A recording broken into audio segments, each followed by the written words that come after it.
Good evening, gentlemen, and welcome back to the FrostBytez gaming experience. We are now on part 23 of the Pokemon Blue walkthrough, and I believe, now I was mistaken before, and I've already apologized for it, but I do believe that this is the final part of our trainer fighting only extravaganza. And I believe right after this, we finally do go into Fuchsia City and actually are going through Safari Forest, being able to go against the gym leader.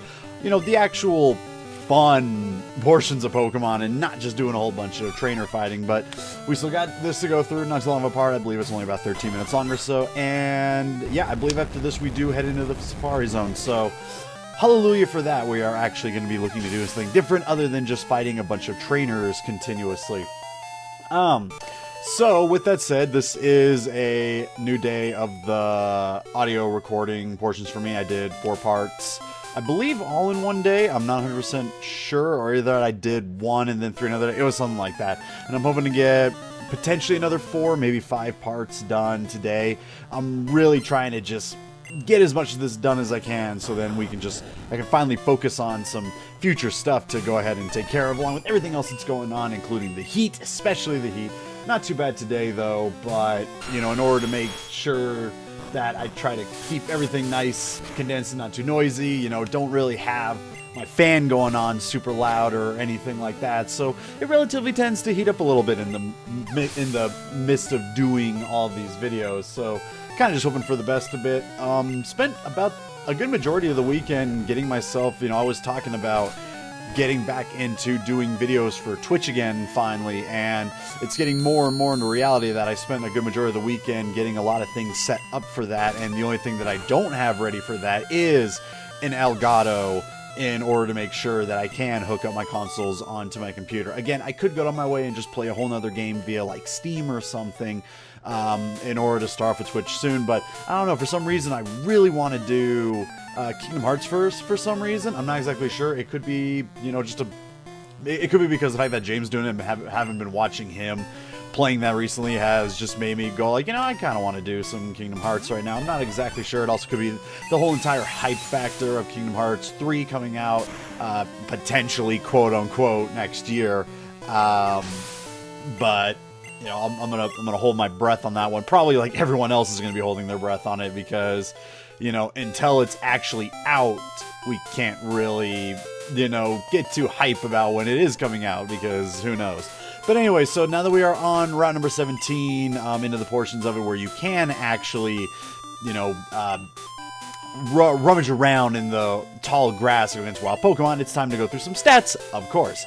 So, red and blue version, 30% chance to get yourself Eradicate, 40% chance for a Sparrow, 5% chance for a Pharaoh, and a 25% chance for a Doduo. In the yellow versions, you have a 20% chance for a Pharaoh, 24% chance for a Ponyta, 55% chance for a Doduo, and a 1% chance for a Dodrio. Now, it's really weird when pronouncing Dodrio because I always want to say Doug Trio instead of Dodrio, and it's really weird. I don't know. It's like a little weird slip of the tongue thing for me. Also, if you want to go fishing, which is a little bit interesting to me because I'm not exactly sure how you can get fully set up for fishing because you're always, you know, riding downward, but hey, who am I to judge people that want to fish while riding their bicycle, I guess. I don't know. But anyways, fishing, old rod, Magikarp, 100% chance, of course. Got yourself a good rod, 50% chance for a Poliwag, and a 50% chance for a Goldeen. And the super rod in the red and blue version, it is a 25% chance for a Tentacool, 25% chance for a Krabby, 25% chance for a Goldeen, and 25% chance for a Magikarp. Don't know why you have a chance of getting a Magikarp with a super rod, other than the fact that supposedly you get it at level 15 instead of level 5. A quick way to get yourself a Gyarados, but, you know, if you didn't just get a Magikarp by now, you're probably not going to go too far out of your way to get one anyways.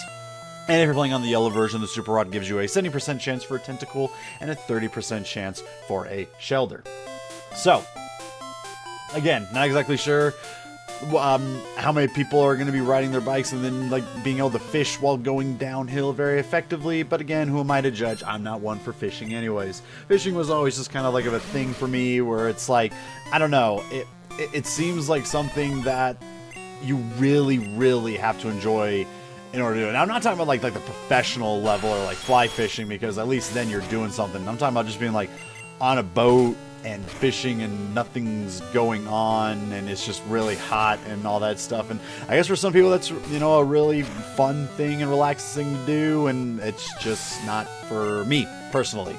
I remember enjoying it a lot as a kid for reasons I'm not even exactly sure of personally, because, you know, just looking back on it now, it's like, yeah, I can't imagine a scenario where I would be out fishing and actually enjoying myself. Again, that's just a me thing, and that's not, obviously not any kind of attack on anybody out there that does enjoy fishing. Maybe there's just something about it that you see that I just don't personally see. But it could also just be because of the fact that I am allergic to seafood. So what would be the purpose of me fishing anyways if I'm not even gonna be eating any of it? I guess maybe that's like the big reason. It's like, you know, why would I fish if I'm not even gonna eat what it is that I'm fishing? You know, like I said, I'm not too much of an outdoorsy person in the first place, and I live in an area where hunting is really big.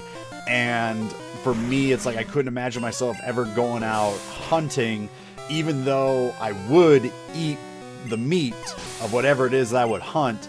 At the same time, I'm not gonna do that because it's just not me. Again, not an outdoorsy person. Especially because the majority of the time that people mostly go hunting in this area is in the winter, and it's cold enough for me as it is when it gets into the winter. I'm not gonna be going outside at like 4 in the morning to try and hunt a specific kind of deer or something like that.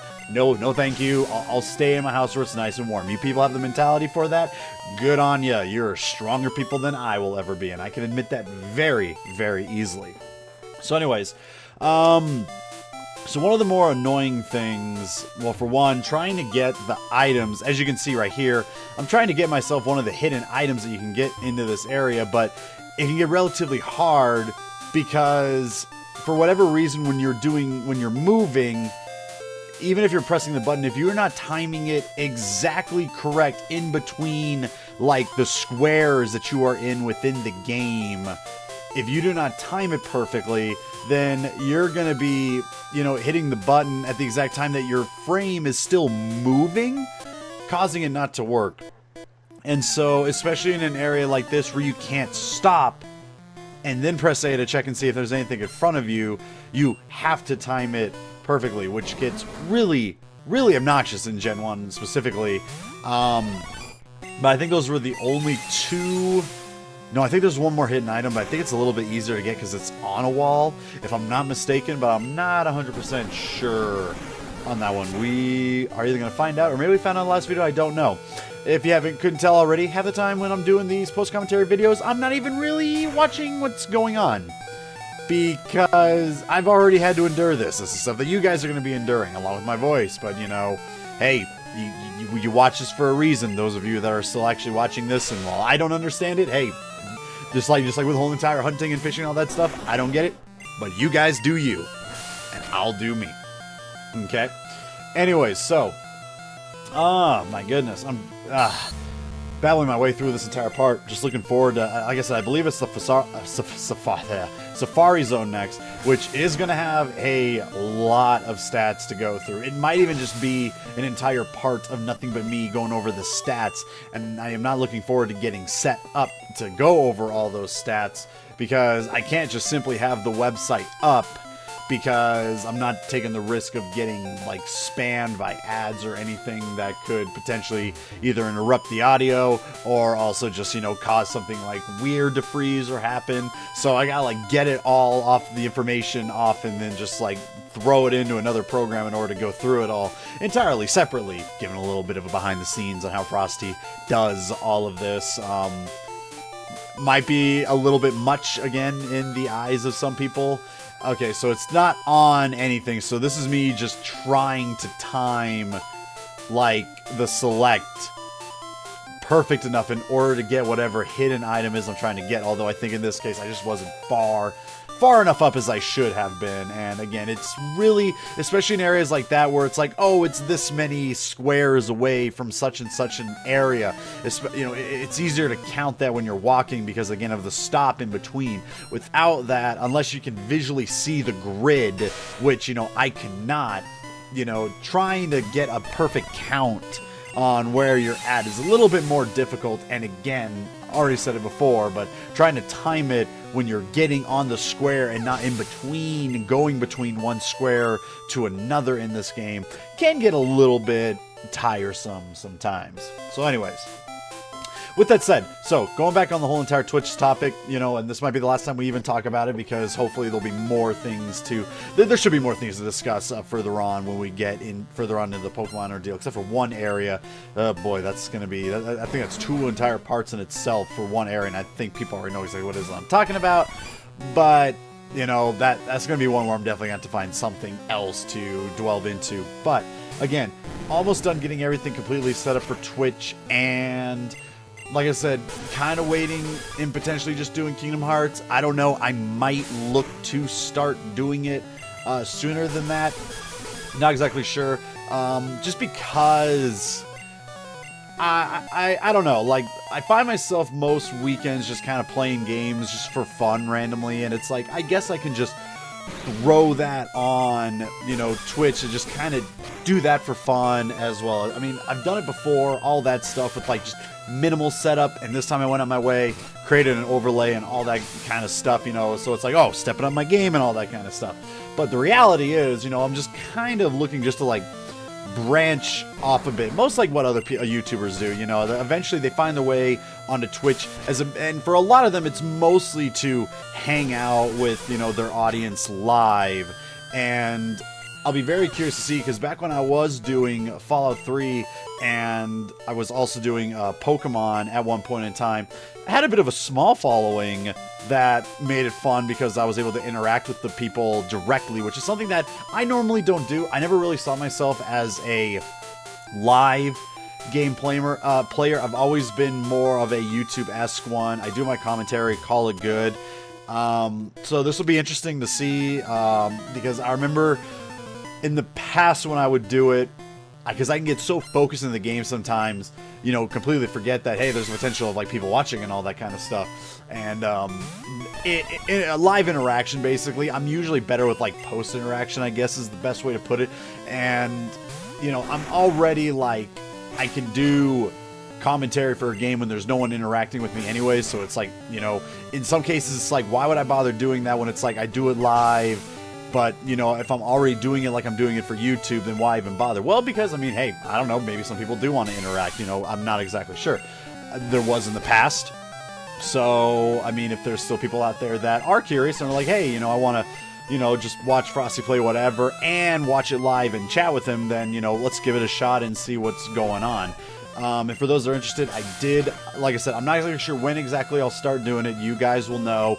But again, make sure to, if you are interested in that, make sure to follow me on Twitch, so you can get a notification whenever it is I do go live. It is going to be relatively late, though. I posted a schedule, and it's not really long. It's only 2 days a week. Saturday night, Sunday night. It's basically midnight Eastern Standard Time, and it can be anywhere from about 2 to 3 hours of stream. That's about it. Because for me, then I'd be doing it until about the time that I usually go to sleep, right after I'm usually done with work, which is about 1 in the morning. So I'm usually trying to just like kind of time it around my own schedule that way. I have no means of doing it in the daytime, nor do I kind of want to, because I got other stuff that I gotta take care of throughout the day, and then I got work during the weekdays and all that. So the only free time that I really have are on the weekends, and I want to spend my weekend mornings, afternoons, and most evenings, you know, doing stuff that I need to do, hanging out with family, hanging out with friends, you know, getting a lot of other stuff done outside of my normal work and my YouTube work. And so the only real time that I have to do it that works for me best is around that time frame. So again, if you are interested in that, definitely make sure that you go out of your way to follow on it, just to make, you know, just so you get a notification whenever I'm getting on, and then you can just see like the little schedule time I have for that. And again, might not be till about, you know, late July. I'm not exactly sure. Maybe I will go my way and start doing it before Kingdom Hearts, just to go ahead and get a small going in, but we'll see. But that's gonna do it for this part, ladies and gentlemen. I do hope you enjoy the rest of your evenings, and I will catch you guys on the next part, where we actually got something more interesting than just basic trainer battles going on for once. See you guys then.